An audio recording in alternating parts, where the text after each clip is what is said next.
Bro, there are experiences from your past that are causing you pain today, and these pains will stop you from building the future you desire.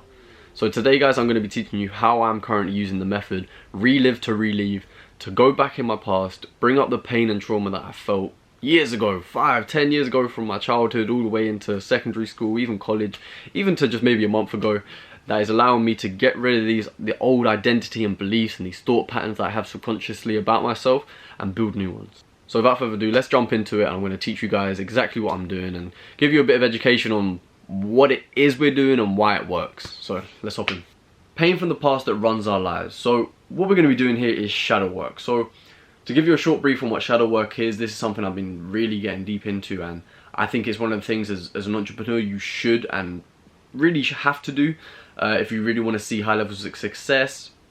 Essentially what we're doing here is we are looking at the belief systems inside of us, looking at experiences in our past that have made us into the character we are today, and it may be causing characteristics or beliefs that we do not actually want or do not serve us, and it's just about bringing awareness to them and embracing them as something that happened in our lives, you know, and becoming one with them. You know, these traumatic events in our past cause us to be incomplete, and really what we're doing here by bringing them up and feeling them and reliving them to relieve them, we are therefore completing ourselves. So I just want to bring a quick warning as well that by doing this work, sometimes it can bring up pain, it can bring up, you know, side effects of depression. It may even make the situation worse, but just let you guys know that is all part of the process, and you know, it's a healing process, you know what I'm saying? But yeah, let's just hop straight into it, and I'll kind of give you a brief summary of what I've learned so far about what this pain from the past that runs our lives is and where it comes from and how it works. So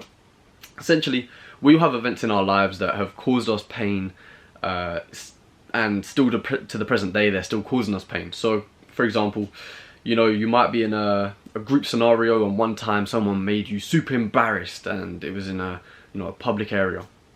Now you don't like being in public areas because you're scared you're going to mess up and they're going to embarrass you and shame you, and those same emotions you felt in that moment of, you know, shame, embarrassment, vulnerability are going to happen again, and you do all you can to avoid it, but sometimes actually avoiding it makes it come up more and you end up experiencing it, and it's like it's a weird way of avoidance, but you end up in the same situation you don't want to be in. But that's essentially what happens in their thought patterns. So, you know, you might have the thought, oh, I'm not good in social situations, you know, I don't want to be there, you know, I'm anxious. But really that is just you avoiding pain that you felt in the past and you don't want to experience again. So what we're doing is we're just going to fill out that pain, we're going to bring it up to the surface, we're going to relive it, and hopefully by doing so it will at least alleviate some of that anxiety, and you actually have a better understanding of why you are the way you are.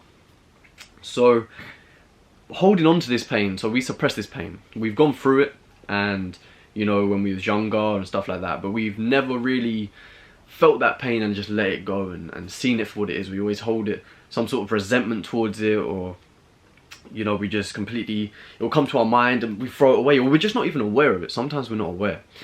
And what this is like, here's an analogy, is you have a football and you put it underwater. So this is us suppressing the pain, and then eventually something triggers our hand to move, or we get triggered and shit just flies up, and then the pain comes back and we're like, whoa, whoa, whoa, grab that shit and just take it away. You know, we want to hide it straight away.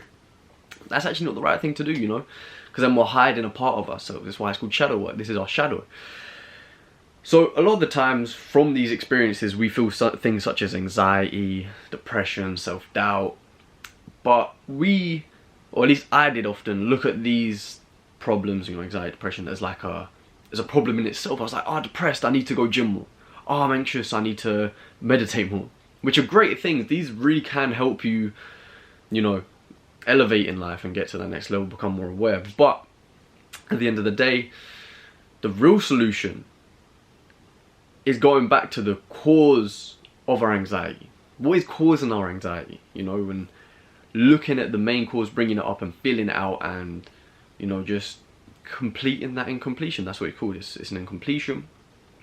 And yeah, so what is the solution? What is the solution to overcoming this pain that is causing us anxiety, self-doubt, and these negative thought patterns? Well, it's simple. It's just, well, awareness.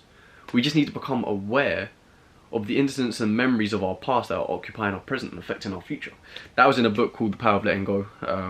This is actually kind of where I was re-educated on this. So I've done this way back. I used to have therapy and I've done it there, but doing it again made me realize how important it is to overcome these traumatic events. And I use traumatic for me like quite lightly. I feel like trauma has quite a, you know, when you look at the word trauma, it's a big word, you know what I mean? But small events that cause us a bad emotional response and still affect us today, that's trauma, you know? It could be a small thing. Don't think that getting rejected by some girl when you was in year 9 and getting embarrassed is not trauma. That is trauma, and you're probably going to be avoiding certain scenarios so you don't feel that pain again, but really that's just stopping you from growing. So what we need to do is we need to embrace our past and become one with it, because, well, these pain patterns, they can be called incompletions, and they make us feel powerless. You know, there's probably something in your life right now that's, you're just like, how am I going to overcome this? Like, for me personally, I'm going to keep it real. Like, when it comes to money, there's these negative belief systems in my mind that I'm overcoming, and I know I can overcome them because I'm doing this, and it's finding out, why do I feel this way towards money? Why am I, you know, thinking money's bad? Or why am I thinking money's going to make me a bad person? God's going to reject me? You know, it's silly things, but, you know, these are things that really impact our lives and stop us from reaching our fullest potential. This suppression of emotions causes incompletions. What we must do is we must embrace what it is to become who we are. So really, we just need to look at the situation as what it is and realize that, hey, that's part of me. That happened in my life. I'm gonna accept it. That I'm gonna learn from it, and I'm gonna become better. You know, the old adage is like, the truth will set you free. It's true. Going back and being truthful with yourself and being truthful with what's happened in your life will set you free, and you will become a better, more loving person. This impacts all areas of your life, truly. You know, you'll make better friends, you'll be better in relationships, you'll be better with yourself, your family, home life, and you'll just be a beacon of light, you know, because you're whole, and wholeness is attractive. That's what people like. People be like, how is this guy so just full of love? Well, it's because you've done the work. You put the healing methods into practice, and you become whole. And it's a process, you know. You might heal, and then you need to do more healing. It's a never-ending process, all right? So what are some examples? Let me give you some examples of what trauma could be like, and what pain in your past that could be holding you back. So we've got one here. When you was younger, you were in class and you got a question wrong. Everyone laughed at you and you felt embarrassed and ashamed. Now at 25 years old, you're afraid of public speaking and have thoughts of like, what if I get it wrong? People will laugh at me. So let's break this down. When you was younger, everyone laughed at you in a moment when you asked a question and you got it wrong. That is the thing that triggered this emotional reaction of, I'm embarrassed and I'm ashamed. And these feelings of embarrassment and shame suppressed, and they're holding you back, and they're still living in you today through thought patterns such as, what if I get it wrong? And people will laugh. And these thought patterns will really hold you back, you know. These will stop you from trying new things, you know. Like, let's say you're in class and the teacher says, hey, does someone want to do this? You're not gonna do it because you're scared of failing. You're scared of getting it wrong. And in entrepreneurship, you can't be too afraid of failure. You can't be too afraid of, you know, taking risks, because if you're not taking risks, you're not going to succeed. You need to take risks in entrepreneurship. You need to bet on yourself, and you can't have these self-limiting beliefs that are going to hold you back. You know, Iman Ghatzi says it, if it's not a business problem, it's a personal problem. You know, so these are the personal problems we're taking care of that we will stop from manifesting into our business. And then we've got another one here. You was on the subway and you were 7. This one's a bit more deep. So, you know, we're going from the two kind of spectrums. You've got kind of like what you expect trauma to be and what you may not expect trauma to be. The first one's unexpected trauma. Maybe you didn't think that could be something that could be holding you back. This one's kind of obvious. So, you was on the subway when you were 7 and someone jumped in front of the tracks and deleted themselves. People run around screaming. Your parents are taking you away. There's chaos. You're afraid. Now at 30 years old, this still affects you as you avoid public transport and get anxious in big crowds. So this is kind of on the higher end. This is on the, you know, the higher end of the spectrum, so we called. But everything is still pain, and it's still affecting us today. There may be some things that are easier to overcome than others, but again, it's a process, and you just have to feel through the pain. You have to go through it. Just go on walks and just look after yourself. Be careful. You know, care for yourself, pretty much. So, the most important step of this all, we're getting into the solution now, but the most important step of it all is deciding you're going to go ahead and let go of this pain. You know, you have to have that commitment to yourself that you're going to go all in, and you're going to, you know, feel it through all the way. So what you want to go ahead and do is do this now as well. Go grab a journal, go grab some paper, and write down some events that may have happened in your past that you feel like may still be affecting you today. Or write down some beliefs that you have about yourself and think, where could this come from? Why do I feel this way? Why am I scared of rejection? Why am I anxious to try this thing? You know, is it because when I was younger, I messed up, I put my hand up and I missed the penalty and I'm so embarrassed and ashamed of that? Or is it I got rejected from this girl and now I'm terrified of rejection, I don't want to feel that again? You know, write it down and let's actually find out what's happened in your past that's still affecting you today. Relive to relieve. This is the solution that I read in the book Power of Letting Go.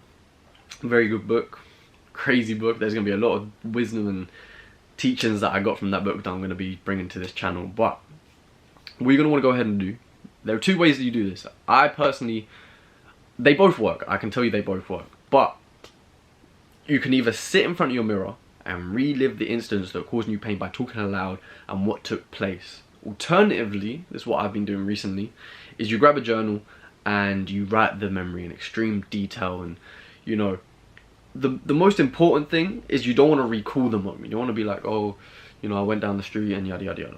You want to relive the moment. You want to become the person that you was. And what I did to achieve this is actually put on music that I was listening to in that period of time to kind of re-trigger, like, oh damn, this is what I was listening to. Oh, I remember like at this time this was happening and I was actually, you know, I remember I had these belief systems. Oh, I was making that clothing brand at that time. You know, I had these ideas for Lucid Planet. I had, you know, a YouTube channel where I made Minecraft videos. You know, these kind of things make me come back into the character and the person that I was when these periods took place. And that's the whole point. You want to relive. You want to no longer be the, you know, for example, 20-year-old Jacob.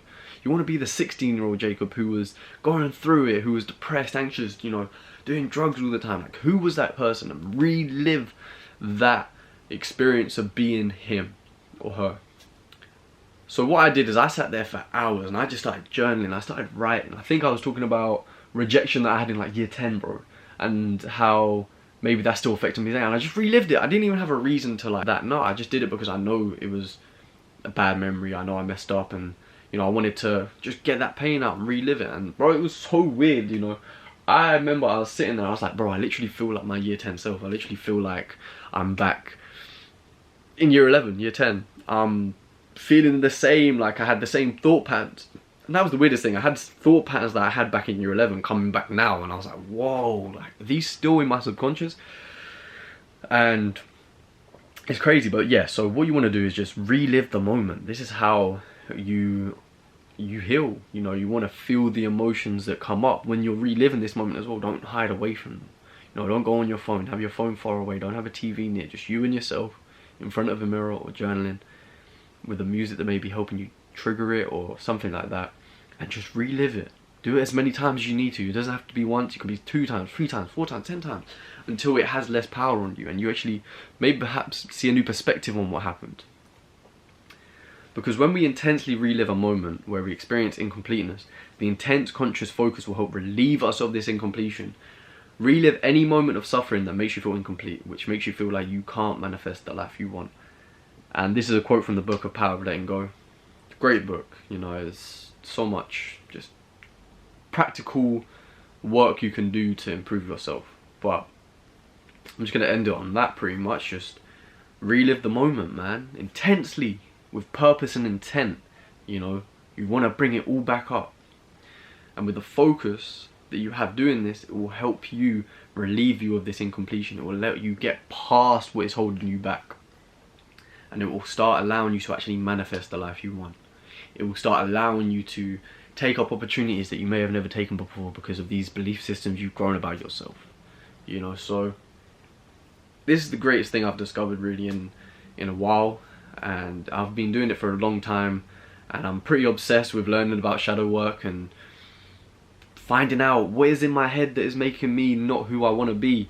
You know, and becoming the best self. You know, if you want to achieve greatness, if you want to become your best self, you have to do these things. You can't do what the other people are doing. You know, if people coming home and just laying in bed and on YouTube and they're not even aware of what is actually running their lives, then how do you expect to be a millionaire, a billionaire, a trillionaire? You know, if you have these goals, these ambitions, it's not just about taking action on them goals, it's about working on yourself. That's self-improvement, you know what I'm saying? So these are the things that are so important. And yeah, man, that's it, you know what I'm saying? Like, try this out, let me know if it works. I know it will work. If you do it properly, just go for it, man. Don't procrastinate. Don't be like, I'll do this tomorrow, because you won't. Now you've watched this video, go do it. Go do it right now. I'm telling you, go do it right now. And yeah, in the description I'm gonna have a coaching call link below if you just want to hop on a call with me and chat about anything shadow work. I can tell you everything I know about it. But yeah guys, it's been Jacob. Peace.